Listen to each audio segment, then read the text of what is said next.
let's look at a somewhat funky indeterminate form that we're going to have to apply L'Hopital's rule to. This is the limit as x goes to 0 from the right of x to the power of the square root of x.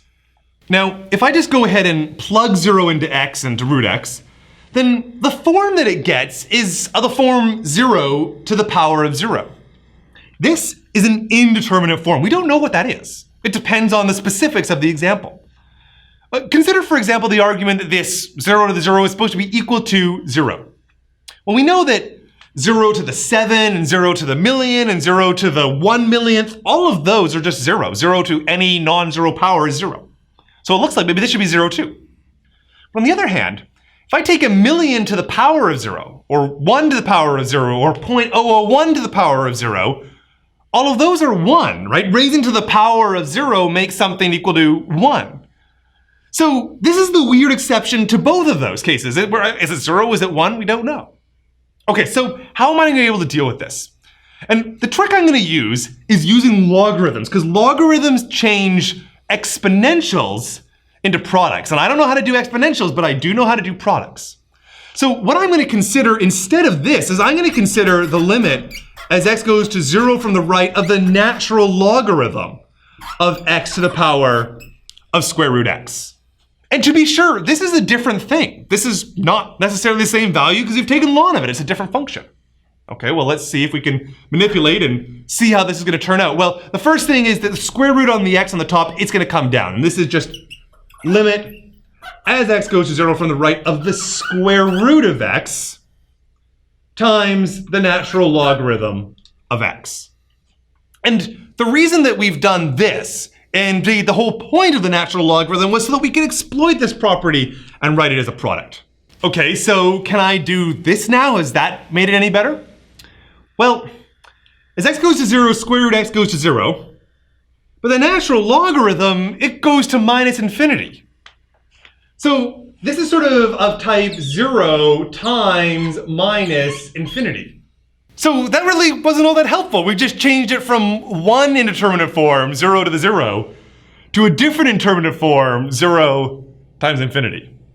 Okay, can I do something to this? Well, it's not L'Hopital's rule applicable just yet because this is a product and L'Hopital's rule applies to a quotient, but I can make this a quotient. It's a quotient, in fact, in disguise, because this is just a power. Why don't I just move it down and pick up a 9 sign in my power? In other words, I'm going to now say that this is going to be equal to the limit as x goes to 0 from the right of the natural logarithm of x, all divided out by x, and because it's x to the 1/2, the positive 1/2 on the top, it's x to the minus 1/2 on the bottom.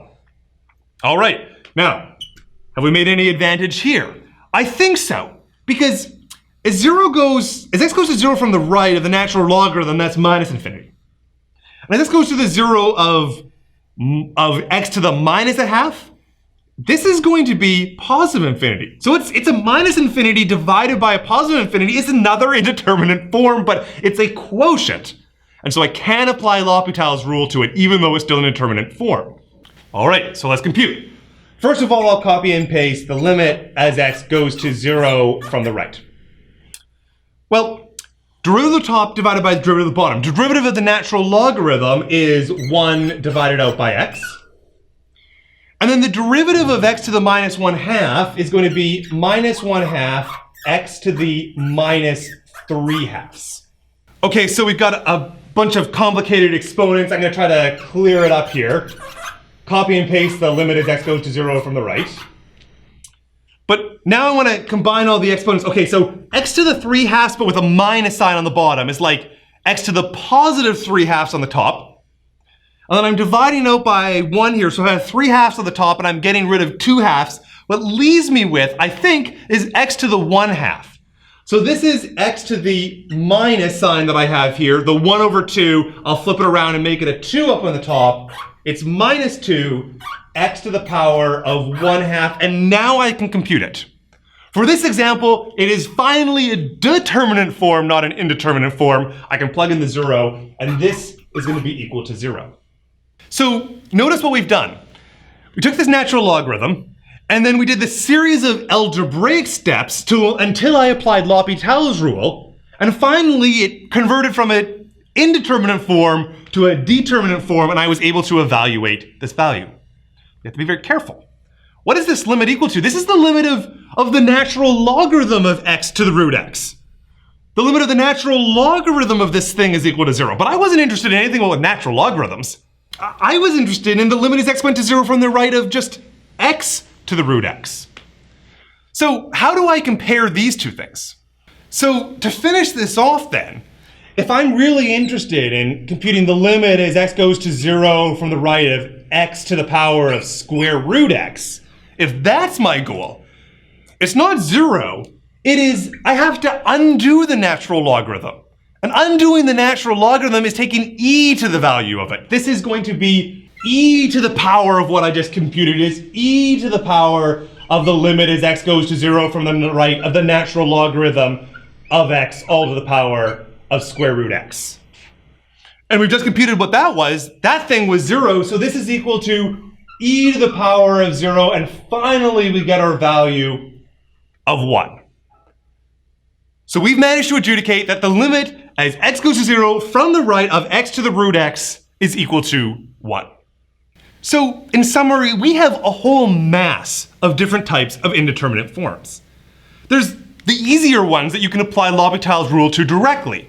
0 over 0, infinity over infinity, and for those ones, just take the derivative of the top, divided by the derivative of the bottom, and take the limit. Then we have these sort of ones in the middle, sort of medium difficulty ones, infinity minus infinity and 0 times infinity. These are ones that are not at fraction right away, but with some algebraic trickery, you can make them into fractions. For example, if you have a product of two things, you take one of the factors and put it on the bottom with an exponent of -1. Or if you've got a difference of two things, you can multiply and divide by something and try to factor it out so that now you really do have a denominator. But the trickiest ones, in my personal opinion at least, are all these ones involving exponentials. Things like 1 to the infinity, or infinity to the 0, or the one we did, 0 to the 0. All of these are indeterminate forms, forms that we don't know the answer just by looking at it. However, if you take the natural logarithm converts these exponentials into products, and we know how to do products.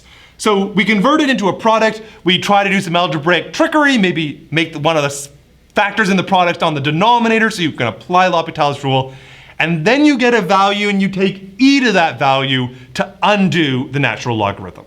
So these are sort of the different types of indeterminate forms to which L'Hopital's rule can apply.